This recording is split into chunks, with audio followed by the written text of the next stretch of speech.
नमस्कार साथीहरू। आज म तपाईहरुलाई मेरो नयाँ भिडियोमा तपाईहरुलाई स्वागत छ, जुन कि फेसबुकको मेसेन्जरको बारेमा छ। हामीले मेसेन्जरबाट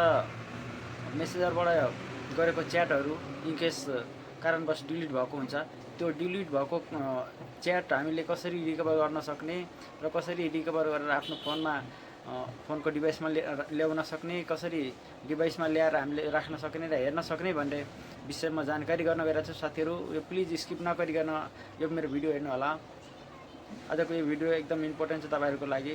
हामीले मेसेन्जरमा च्याट गरेको हिस्टोरीहरू हामीले कसरी रिकभर गर्ने र कसरी हामीले फिर्ता ल्याएर हामीले कसरी हेर्न सकिन्छ भन्ने विषयमा जानकारी गर्न गइरहेको छु साथीहरू। प्लिज यो भिडियो स्किप नगरिकन हेर्नु होला। मेरो फोनको स्क्रिनमा म तपाईहरुलाई देखाउन चाहन्छु साथीहरू। यसरी आफ्नो मेसेन्जर अन गर्नु होला। आफ्नो मेसेन्जर अन गरिसकेपछि साथीहरू यहाँ तल 3 लाइनको अप्सन देखिन्छ। 3 लाइनको अप्सनमा यसरी अन गर्नु होला। टच गरेपछि यसरी अप्सन खुल्छ। यसरी इन्टरफेस खुलेपछि यो सेटिङको अप्सनमा अन गर्नु होला। सेटिङ अन गरिसकेपछि तपाईहरु स्क्रोल गरेर तल जानु होला। स्क्रोल गरेर तल गइसकेपछि यहाँ तल्लो साइडमा पर्सनल डिटेल भनेर लेखेको छ। यो पर्सनल डिटेलमा अन गर्नु होला साथीहरू। यसरी अन गरिसकेपछि यस्तो इन्टरफेस खुल्छ। यस्तो इन्टरफेस खुलेपछि यहाँ तपाईहरु हेर्न सक्नुहुन्छ। यहाँ अप्सनहरु धेरै छ। यसमा तपाईहरु हेर्न सक्नुहुन्छ यो थर्ड अप्सनमा यो इन्फर्मेसन एन्ड परमिसन भनेर लेखेको छ। यसमा तपाईहरु क्लिक गर्नु होला। यसमा क्लिक गरिसकेपछि यस्तो इन्टरफेस खुल्छ साथीहरू। यसरी इन्टरफेस खुलेपछि तपाईहरु यहाँ माथिल्लो साइडमा हेर्नु होला। एक्सपोर्ट यो इन्फर्मेसन भनेर लेखेको छ। यो एक्सपोर्ट एन्ड इन्फर्मेसनमा तपाईहरु क्लिक गर्न सक्नुहुन्छ। यसमा क्लिक गरेर यसरी अन गर्नु होला। यसरी अन गरिसकेपछि यस्तो इन्टरफेस खुल्छ साथीहरू। हेर्न सक्नुहुन्छ क्रिएट एक्सपोर्ट भनेर लेखेको छ यहाँ ब्लूमा। यसमा तपाईहरु अन गर्नु होला। यसरी अन गरिसकेपछि अनि त्यसपछि एक्सपोर्ट टु डिभाइस र एक्सपोर्ट टु एक्सटर्नल सर्भिस भनेर लेखेको छ। यहाँ दुईटा अप्सन छ। दुईटा अप्सनमा तपाईहरु माथिल्लो अप्सनमा एक्सपोर्ट टु डिभाइसमा क्लिक गर्नु होला। यसरी क्लिक गरिसकेपछि यस्तो इन्टरफेस खुल्छ साथीहरू। यो खुलिसकेपछि तपाईहरु यहाँ हेर्न सक्नुहुन्छ यो अप्सनहरु खुल्छ। यो अप्सनमा तपाईहरु के गर्नुपर्छ भनेपछि यहाँ डेट रेन्ज छ थर्ड अप्सनमा। यो डेट रेन्जमा तपाईहरु आफ्नो यसमा रेन्ज चेक गर्न सक्नुहुन्छ।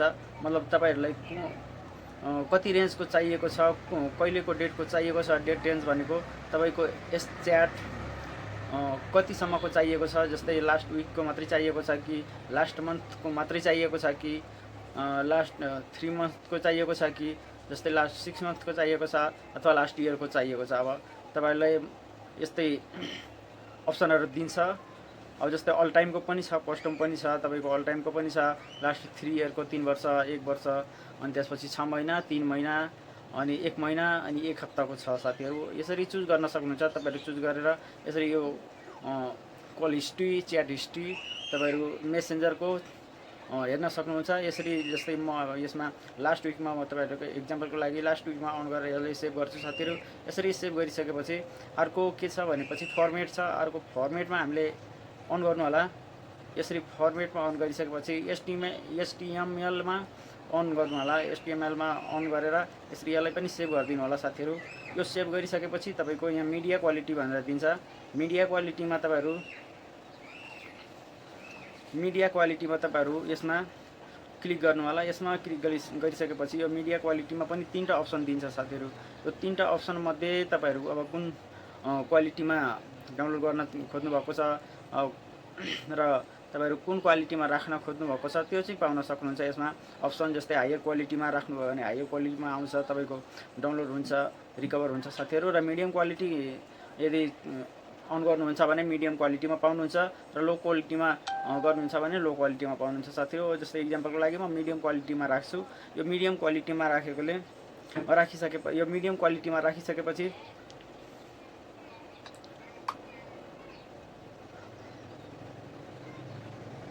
क्वालिटीमा राखिसकेपछि यसलाई पनि सेभ गर्नु होला।